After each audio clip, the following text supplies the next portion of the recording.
Hey welcome back to my channel guys. I know it's been too long, मैंने कोई भी video upload नहीं किया अपने चैनल पे। So very very sorry for that.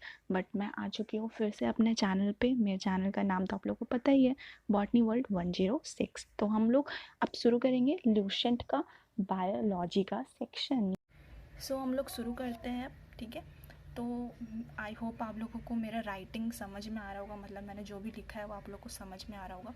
मैं यहाँ पर कोई भी एडिटिंग वाला वीडियो नहीं अपलोड कर रही हूँ, क्योंकि एडिटिंग में काफ़ी ज़्यादा टाइम लगता है और जितना का मैं अपना कंटेंट आप लोगों को बताऊँगी नहीं, पढ़ाऊँगी नहीं, उतना मुझे एडिटिंग करने में ही टाइम लग जाएगा। सो उससे मच बेटर है कि मैं इस तरह से पढ़ाऊँ। And I think handwritten काफ़ी ज़्यादा इफ़ेक्टिव रहता है, मतलब किसी का लिखा हुआ काफ़ी ज़्यादा दिमाग में आता है, समझ में आता है। तो आई थिंक ये अच्छा तरीका, अगर आप लोगों को अच्छा लगे तो बताइएगा। अदरवाइज़ एडिटिंग वाला बनाने में भी कोई इशू नहीं, वो बना दूँगी, बट उसमें काफ़ी टाइम लगता है, मतलब थोड़ा ज़्यादा मेहनत लगता है उसमें। तो ठीक है, मैं बताना शुरू करती हूँ। अगर अच्छा लगे तो इसी को हम लोग आगे कंटिन्यू करेंगे, ओके। तो जैसे कि मैंने आप लोगों को पहले ही बोल दिया है कि मैं ल्यूसेंट का जैसे जैसे टॉपिक वाइज है बायोलॉजी का, उस तरह से टॉपिक वाइज ही अब पढ़ाऊँगी, ठीक है। ल्यूसेंट को पूरा कवर किया जाएगा इसमें। तो हम लोग स्टार्ट करते हैं। तो ल्यूसेंट का सबसे पहला ही जो पेज है बायोलॉजी का, उसमें बायोलॉजी का डेफिनीशन क्या होता है उसके बारे में बताया गया है, ठीक है। तो डेफिनीशन कहता क्या है? डेफिनीशन कहता है the branch of natural science under which living beings या organisms and their various aspects like morphology, classification, interaction with the surrounding, etc. are studied collectively in a more distinct and transparent way is called biology और life sciences। अब ये कहना क्या चाहता है? इतना English में तो इसने लिखा हुआ है ल्यूसेंट ने, लेकिन कहना क्या चाहता है?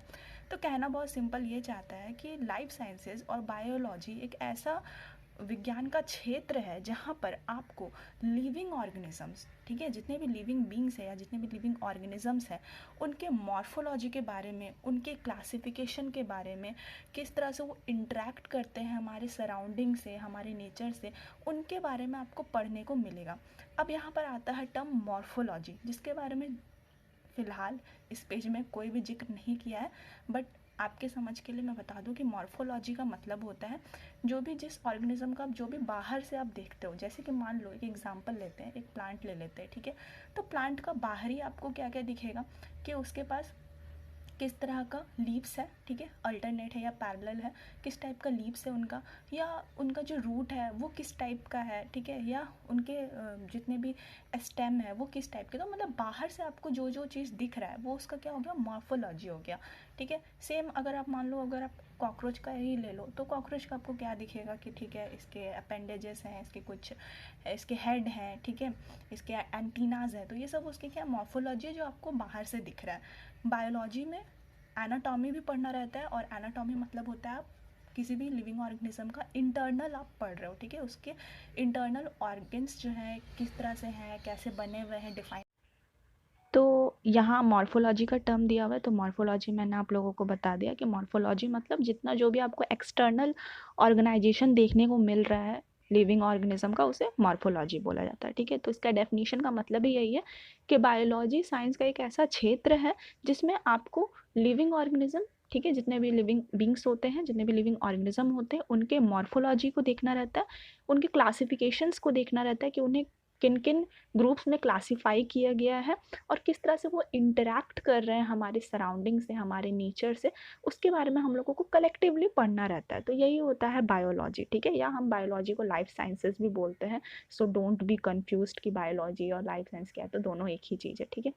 अब अगर हम लोग बायोलॉजी के बारे में पढ़ रहे हैं तो हम लोगों को ये जानना बहुत ज़्यादा ज़रूरी है कि बायोलॉजी के फादर कौन है, ठीक है, मतलब बायोलॉजी का टर्म या उसको पूरे अच्छे तरीके से डिफाइंड किन्होंने किया है। तो बायोलॉजी के फादर कौन है? तो बायोलॉजी के फादर है एरिस्टोटल, ठीक है। कौन है बायोलॉजी के फादर? एरिस्टोटल। बट इनसे भी पहले बायोलॉजी का जो टर्म था वो दो साइंटिस्ट ने दिया था, ठीक है। जैसे कि नाम क्या है उनके? तो नाम है जे बी लेमार्क, जो कि फ्रांस के थे, और दूसरा नाम है जी आर ट्रेविनियस, जो कि जर्मनी के थे। तो इन्होंने भी फर्स्ट टर्म, पहली बार इन्होंने टर्म दिया था बायोलॉजी का।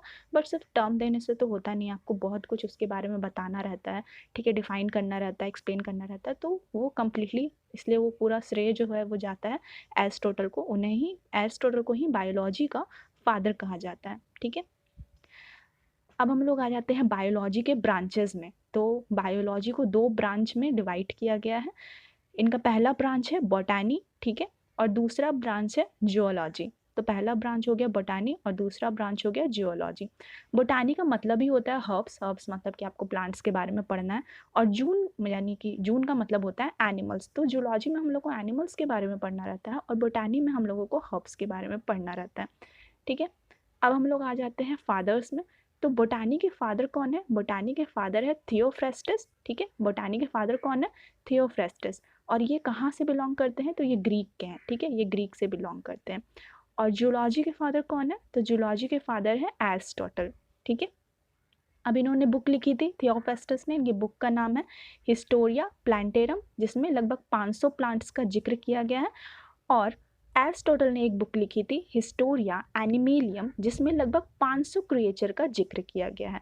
तो इस तरह से यहाँ पर एक हम लोगों ने एक ओवरव्यू लिया है, एक तरह से कह सकते हो आप लोग कि ये बेसिक क्लास है बायोलॉजी का, जिसमें मैंने बताया कि बायोलॉजी होता क्या है, उसका डेफिनेशन क्या है, बायोलॉजी के फादर कौन है, बायोलॉजी को कितने ग्रुप्स में डिवाइड किया गया। तो ये सब मैंने बताया, ठीक है। मॉर्फोलॉजी एंटोनॉमी तो हो ही गया। So guys, if you like the handwritten way of teaching, then like my video, do comment below and like, share and subscribe, and be connected with me for such more videos on Lucent Biology.